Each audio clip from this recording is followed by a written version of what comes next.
Today, I want to talk about the absolute number one frequency asked question that's been asked for so many years.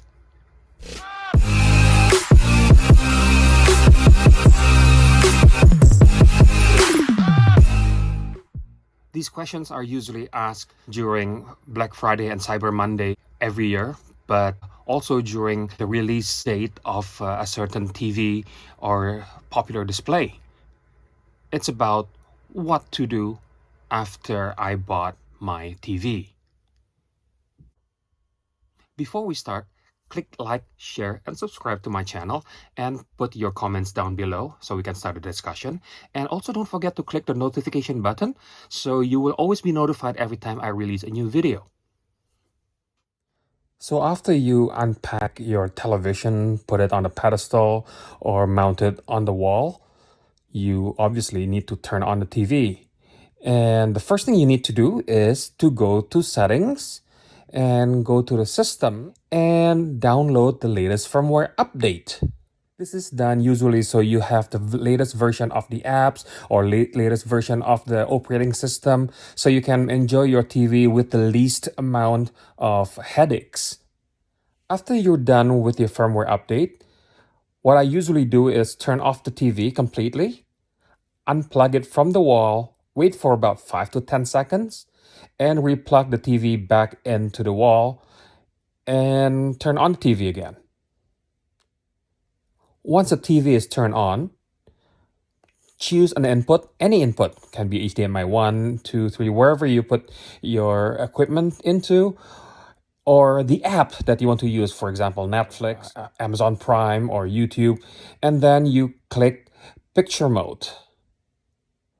Don't ever use a vivid, standard, sports, or any other modes except for movie or cinema or custom or something along that line. Certain TVs have THX mode, so you choose the THX mode. Some TVs have ISF mode, and you choose ISF mode.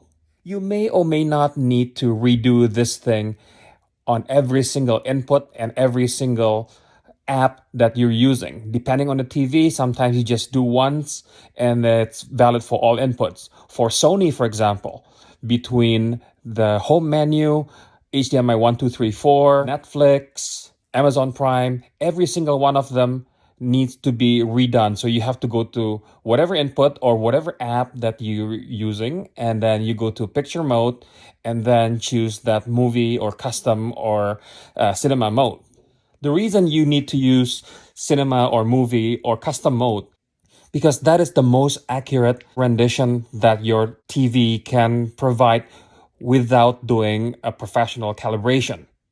Do not go to Artings or go to HDTV Test or anywhere and ask for somebody else's settings.